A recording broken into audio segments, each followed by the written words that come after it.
buenas tardes, un gusto saludarles a esta hora en Argumentos. Como cada tarde, siempre es un placer acompañarles. Oriemi González, nuestras redes sociales a su disposición, @argumentosgb y mi cuenta @Soriemi. Desde allí pueden interactuar con nosotros y también con nuestro invitado. Dos invitados vamos a tener en esta jornada para hacer ese análisis del panorama político y también del panorama electoral, cuando ya inició la campaña y cuando estamos también ya en los días finales para que se realice esta elección el próximo 25 de mayo. Y nos acompaña nuestro primer invitado que presentamos, Carlos Valero, quien es dirigente político del Partido Nuevo Tiempo y también candidato a diputado. Bienvenido a nuestro espacio. Gracias, Oreli. Vamos a tratar de desarrollar buenos argumentos.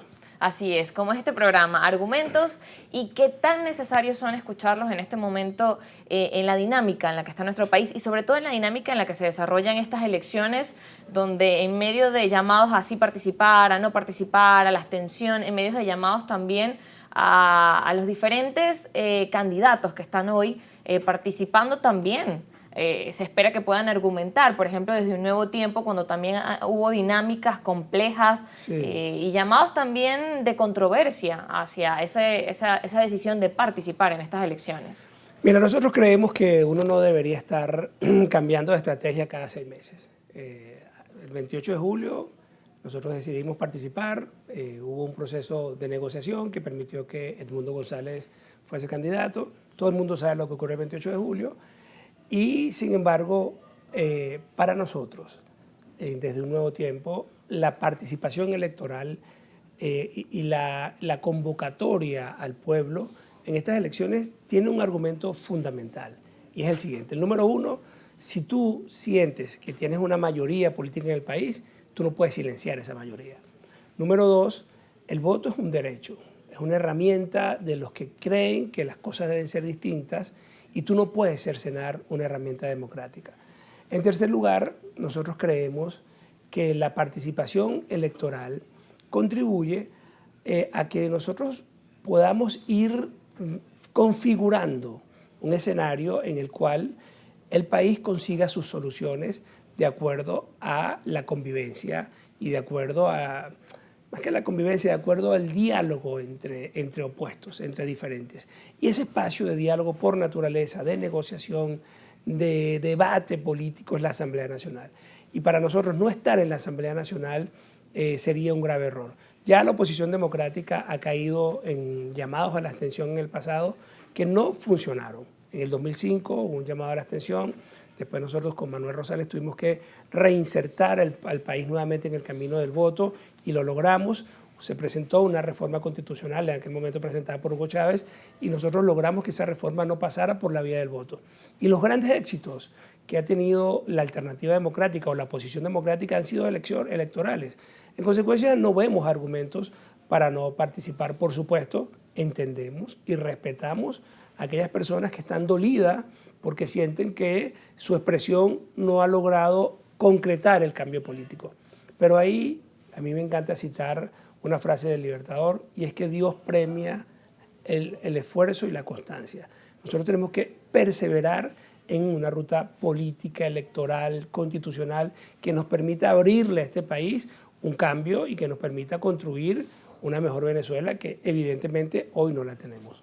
Parte de esa perseverancia que mencionas es el hecho de seguir insistiendo en el voto. Sí, claro, insistir en el voto, pero además insistir en la representación en las instituciones, insistir en la necesidad imperante de que en este país haya un proceso de negociación política que nos permita acercarnos hacia un modelo en el cual todos los venezolanos crean que puedan estar expresados, donde todos los venezolanos sientan que en ese modelo que se construye, diverso por supuesto, porque vas a tener que tomar las distintas visiones, pero tiene que haber un modelo que nos permita convivir como hermanos. Mira, nosotros tenemos más de 7 millones de venezolanos que están fuera de nuestra frontera. Eso significa en la práctica casi un tercio de nuestra población y significa una enorme división. Si yo te preguntara a ti cuántos familiares tienes en el exterior, seguramente la lista es más o menos larga. Y en la medida en que la crisis se profundice, producto, entre otras cosas, de un modelo fracasado, sí, pero también de una dinámica de conflicto y de peleadera y de ataques continuos, en esa misma medida continuará la crisis y va a seguir la división de nuestras familias. nosotros desde un Nuevo Tiempo apostamos por la reunificación de las familias y apostamos por buscar en la vía de la política, en la vía de las elecciones, en la vía del espacio civilizado, tratar de construir un país más digno para todos. ¿Cómo llevar esa parte que menciona de ir no hacia la división, sino a la unión en la dinámica política? En particular en la oposición, cuando vemos con estas elecciones que, bueno, quizás las divisiones se hacen más marcadas y que es un escenario que no es reciente de estas elecciones, sino que en elecciones pasadas, bueno, hemos visto también esos escenarios de división y que no han obtenido resultados.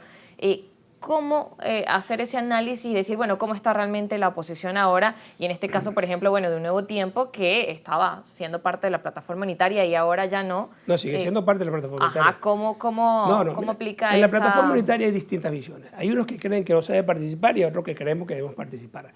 Lo sensato es que no nos agredamos, que no haya una canibalización de las personas que están deseando el cambio político. Hoy lo expresaba Omar Barbosa en una declaración, en estos días decía Omar Barbosa que no pueden atacarse ni satanizarse a quienes deciden votar, ni tampoco se puede satanizar o atacar a quienes deciden quedarse en su casa o abstenerse o hacer llamados a la abstención. Yo creo que los que están llamando a la abstención están cometiendo un grave error. Hasta ahí lo dejo. No utilizo calificativos, no voy a ofender a nadie. Entiendo la indignación de los que dicen no podemos participar porque mira, cuando votamos y no pasa nada, pero eso no está bien. O sea, nosotros tenemos que insistir y tratar de construir unas elecciones en las cuales el país no vaya nuevamente a un enfrentamiento existencial, dicotómico. Si estoy yo, tú no estás, si existes tú, yo no existo.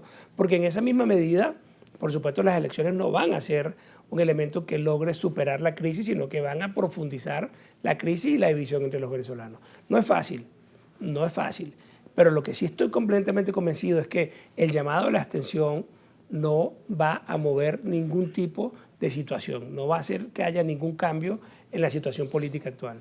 Claro, y como decía, el tema de querer resolver parte de ese conflicto y la coyuntura que hay, que es lo que la gente espera, y muchas veces también es necesario eso, que los dirigentes políticos puedan explicarle a los ciudadanos lo que significa o implica el votar o no votar, cuál es la estrategia y qué es lo que realmente puede llevarnos a avanzar en esas soluciones de esa crisis que usted mencionaba y que realmente inicia con parte del voto, pero hay una serie de elementos que también influyen. Nos corresponde ir a la pausa, pero al regreso seguimos conversando con Carlos Varero. Ustedes no se muevan de Argumentos.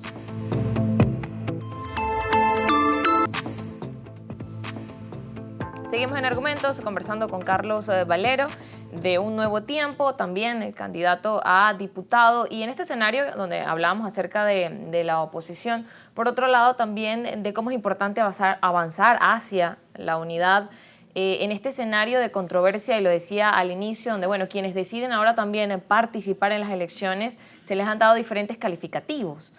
Ahora, bueno, los nuevos alacranes que están vendidos, diferentes comentarios que hay a través de las redes sociales, y yo creo que es bueno que pueda explicarnos, darnos su opinión y cómo realmente manejar ese escenario donde la opinión pública es tan ruda, donde las críticas que hay dentro del panorama político también pasan hacia los ciudadanos, hacia los electores, y que al final no traen ningún bienestar para ninguno de los lados y sobre todo para el ciudadano, entre tantos conflictos que lo que espera es solución. Mira, en días pasados, cuando yo decidí ser candidato, en una conversación familiar, mi hija me decía, pero papá, te vas a meter en ese enorme zaperoco. Tú sabes los riesgos que significa, es complicado. ¿Por qué lo haces, papá? Yo le decía, bueno, hija, entre otras cosas, porque alguien tiene que hacer la política de oposición en el país, número uno, siendo opositor, realmente opositor, es decir, con un pensamiento alternativo. En segundo lugar, hay millones de venezolanos que piensan como tú y como yo, que necesitan y quieren una expresión política, que su voz se escuche en los escenarios. Es probable que esa voz no logre el cambio que todos deseamos, porque no es mágico, pero en todo caso el vacío no conduce a nada. Y al final me decía, pero papá, tú eres muy valiente. Mira, yo me quedo con ese comentario. Yo creo que nosotros estamos haciendo un gesto, no sé si de valentía, eso me lo decía Muriel, pero estamos haciendo un gesto de entrega por el país y estamos negándonos a la inacción y también nos estamos negando a abandonar el territorio. Nosotros vamos a hacer política en Venezuela. en los barrios venezolanos, en las escuelas. Tú ves el sistema educativo y está completamente colapsado. Ves el sistema de salud y eso no puede ser. Y alguien tiene que expresar ese descontento. Es probable que no, o sea, que si hasta, bueno, es probable no, yo estoy absolutamente convencido que mientras no haya un cambio político profundo, la situación de crisis va a seguir empeorando. Pero contribuir a que el conflicto sea mayor, contribuir, por ejemplo, hay un tema que a mí me parece relevante. Nosotros no estamos de acuerdo con las sanciones económicas, ni estamos de acuerdo con el aislacionismo político, ni el aislacionismo económico en el país. Porque eso básicamente le da muchos argumentos a quienes están en el poder, le genera no solo una narrativa, sino que una estrategia de confrontación contra la sociedad distinta, debilita al ciudadano, a las instituciones, a las universidades, al sector privado, y no nos permite avanzar. O sea, las sanciones han demostrado su ineficacia y nosotros lo tenemos que decir, pero lo tenemos que decir desde un campo absolutamente opuesto a lo que está pasando. Es decir, es un falso dilema y un chantaje intelectual el que si uno decide participar en elecciones o si uno decide estar en contra de las elecciones es que eres parte de la coalición que está con Nicolás Maduro. No, eso es absolutamente te repito, un chantaje intelectual y una estafa intelectual. Entonces, nosotros tenemos nuestros argumentos de por qué el país no puede estar sancionado, porque un país que tenga un crecimiento económico puede tener unos ciudadanos informados, estudiados, y unos ciudadanos informados, estudiados son capaces de pelear por sus derechos, mientras que si tú tienes un país paupérrimo, dependiendo de dádivas, dependiendo de un regalito aquí, ese país no está en capacidad de luchar por sus derechos. Eso lo ha demostrado la historia. Entonces, nosotros queremos expresar una voz distinta, una voz que le diga a los venezolanos, sigamos trabajando por el cambio político, pero también una voz que diga la verdad. O sea, nosotros tenemos que buscar una solución negociada y tenemos que buscar una solución que no implique el exterminio de uno ni la supremacía del otro. En este país, después de 25 años de pelea política, lo que quedó demostrado es que nadie puede acabar con el otro, que éticamente no es correcto y además es una profunda llamado a la crisis perpetua. Y eso es lo que nosotros vamos a llevar a la Asamblea Nacional. Yo creo que sí, hay un sentimiento de mucha frustración, pero el venezolano tiene que levantarse. Y el dirigente político no está para ir a una reunión donde le digan 50 personas, no, todos estamos tristes. Entonces, si tú decides ser dirigente, no puedes decir, bueno, entonces yo también estoy triste y sentémonos a llorar. No, tú tienes que decir, bueno, levantémonos, vamos a hablar porque estás triste, este es el camino, este es lo que llaman los americanos el call to action, o sea, lo que se dice, o sea, este es el camino hacia la acción, hagamos esto y movámonos, vamos a movernos, porque, te repito, la inacción es una garantía de que acá la situación va a seguir exactamente igual. Bien, y ahora, ¿cómo enfrentarse a esas elecciones que vienen? Bueno, en ese panorama, como decía, bueno, complejo, donde de pronto hay personas que quedaron dolidas desde las elecciones del 28 y donde hay un lapso de campaña que breve, ya inició, sí. ese lapso de campaña electoral hasta el 22 de mayo. ¿Cómo prepararse? ¿Cómo lo afrontan? ¿Cómo iniciar esa campaña? Con la verdad, diciéndole a la gente la verdad, yendo a hablar con ellos, convocándolos, sin falsas expectativas, sin promesas mágicas. No, aquí no hay promesas mágicas. Aquí lo que hay es trabajo, permanencia en el territorio, en el país, conversar con la gente y avanzar. Nosotros no tenemos opción. Mira, los venezolanos, lo hemos repetido hasta el cansancio, tenemos 4 opciones. Una, decidimos irnos al país. Bueno, ya vemos lo que está ocurriendo. Ataques de xenofobia, como somos tantos afuera, entonces ya no nos quieren, nos deportan, es una situación compleja. Discurso de odio terrible. Ahora resulta que Venezuela es sinónimo del Tren de Aragua. Imagínate tú, yo, toda mi solidaridad con los habitantes de Aragua que le ponen ese calificativo según las cuales todos son delincuentes. La segunda opción es quedarte en tu casa. Pero tú te quedas en tu casa e igual la crisis te va a llegar. Te va a llegar por forma de inflación, te va a llegar porque se te fue un familiar, te va a llegar por lo que sea, pero la crisis te llega. Bueno, la otra opción es decir, bueno, yo busco una vía violenta, una vía insurreccional. Bueno, nosotros no los acompañamos. Nosotros somos unos demócratas convencidos. Estamos absolutamente persuadidos que desde el punto de vista ético, la violencia, sabes cómo comienza, pero no sabes cómo termina. No la compartimos. Entonces nos queda lo otro, la cuarta opción, que es participar en la vida cívica, construir espacios cívicos, ampliar la voz de los venezolanos, luchar porque los medios de comunicación cada día sean más y no menos. Eso es lo que nos corresponde. Sí, es un camino complejo porque no hay soluciones mágicas, pero es el camino que tenemos y lo vamos a recorrer. Claro, un camino complejo, pero hay que ir dando pasos, como usted Claro, decía. sí. El punto no es quedarse sin dar ningún paso, sino bueno, ir avanzando. Nos corresponde ir a la pausa, pero al regreso seguimos conversando con Carlos Valero, dirigente de Un Nuevo Tiempo.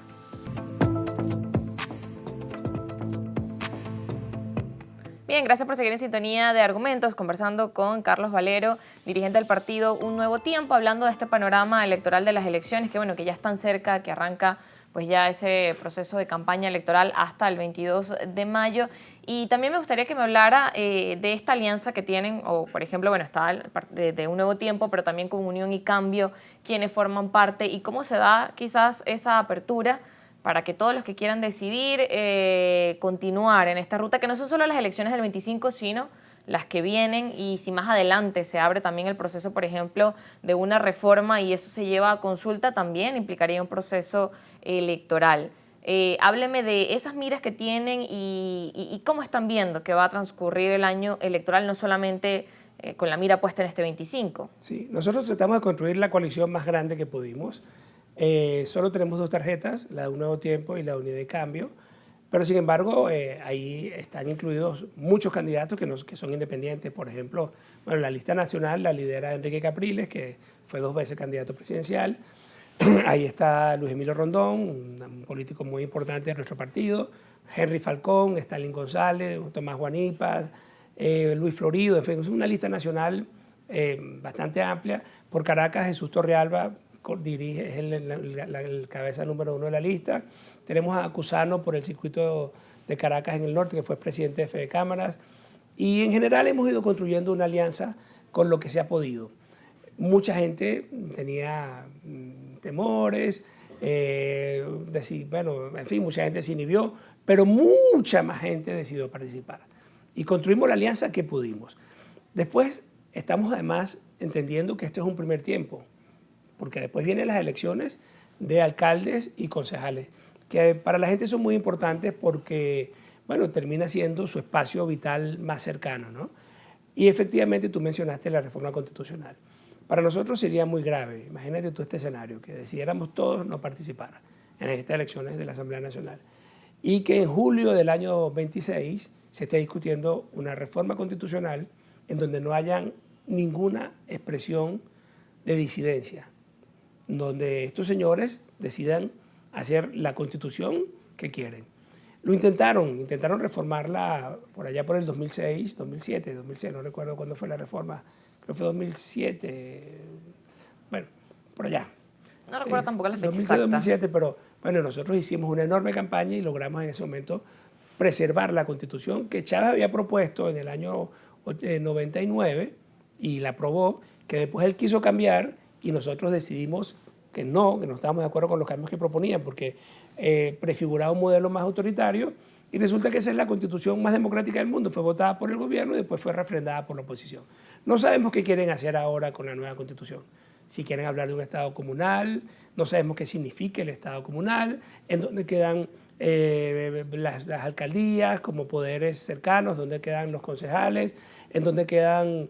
En fin, hay un modelo que nosotros no sabemos. Hasta ahora lo que se ha salido de la opinión pública son como rumores, pero no hay nada concreto. No hay un documento todavía que puedas pero revisar y saber. Lo que sí es cierto es que nosotros vamos a colocar en esa reforma nuestra voz. Imagínate lo que te decía, si en el 2025, entonces, 2026, en julio del 2026, bueno, estos señores se reúnen a hacer su constitución sin nosotros, sin que la mayoría del país, porque nosotros hoy representamos la mayoría del país, eso es muy importante decirlo, se exprese.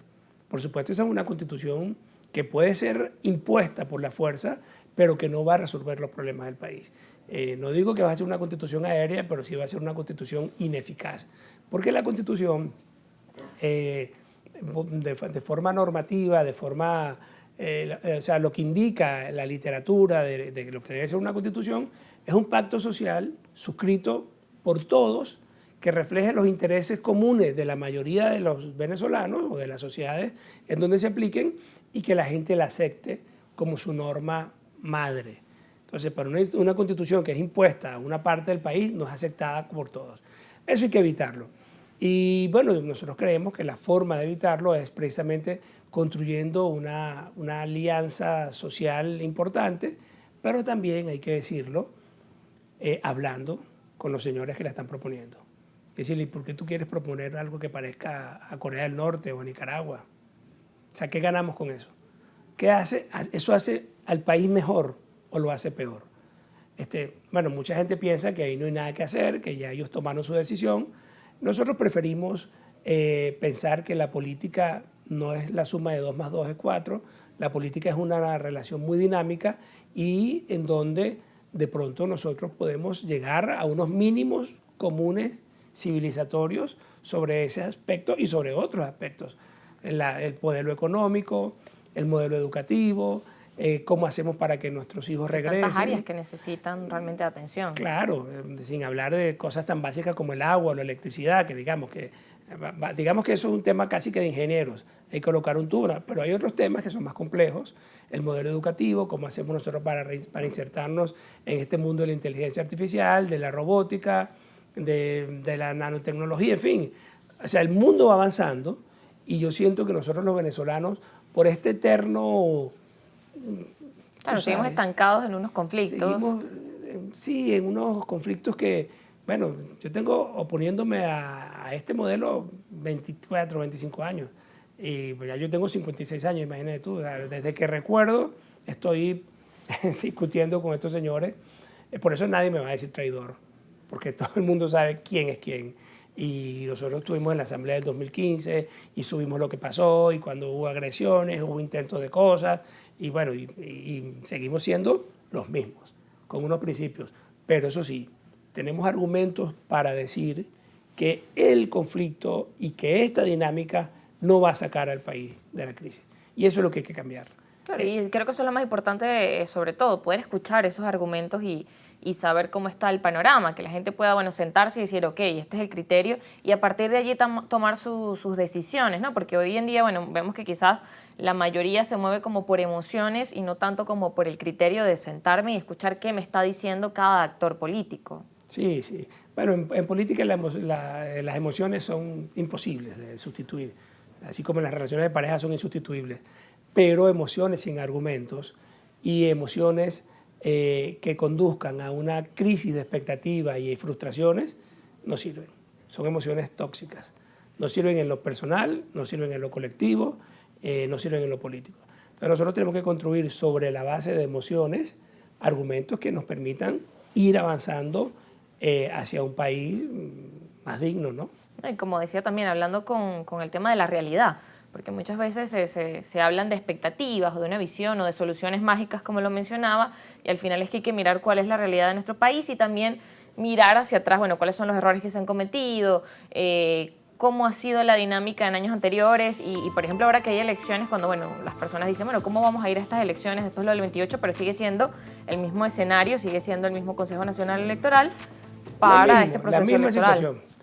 Bueno, bien, antes también de finalizar este espacio y recibir a nuestro segundo invitado, me gustaría que pudiera cerrar con ese mensaje y también lo que espera, sus expectativas también como candidato al querer llegar a la Asamblea Nacional, la importancia de tener espacios allí de pluralidad que son tan necesarios, bueno, el debate realmente en un espacio tan importante como, sí.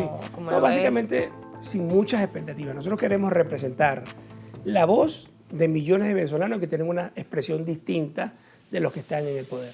Esos venezolanos tienen el derecho a sentir que alguien los representa. Así sea solamente para que su voz se escuche. Nosotros esperamos hacer mucho más que eso, ¿no? Pero en principio yo creo que eso es muy importante, que la Venezuela que no piensa como los que están en el poder tenga una expresión política y una expresión parlamentaria en el foro típico y en el foro que es el foro, digamos, el espacio ideal o el espacio llamado en las democracias o en las sociedades para debatir esto, que son los parlamentos. Bien, antes de despedir me quedaba una última pregunta y es también cuando hablamos del tema de cómo está la oposición, el tema de la unidad, de conciliación, cómo también se ve, por ejemplo, en este caso desde Un Nuevo Tiempo y desde la tarjeta de Unión y Cambio, hay conversaciones con los otros partidos de oposición, de la Alianza Democrática, de los otros partidos independientes también, que han formado otras alianzas o que también están participando en este proceso electoral. Ha sido complejo. Pero, por ejemplo, nosotros en Margarita estamos apoyando a Morel como candidato a gobernador y lo apoyan todos. Nosotros en el de Estado Táchira estamos apoyando a la candidata del Lápiz, María Teresa, y hemos ido construyendo las alianzas donde se ha podido, sin mezquindad, sin calificativos ni etiquetas, pero tratando de que estemos en el mismo espacio los que nos oponemos al gobierno. Claro, con la disposición también de sí, conversar. Pero a mí me parece, claro, sí, pero tú ves lo que ha pasado en estos años. ¿Cuánta gente se ha opuesto a lo que ocurre en la Asamblea Nacional?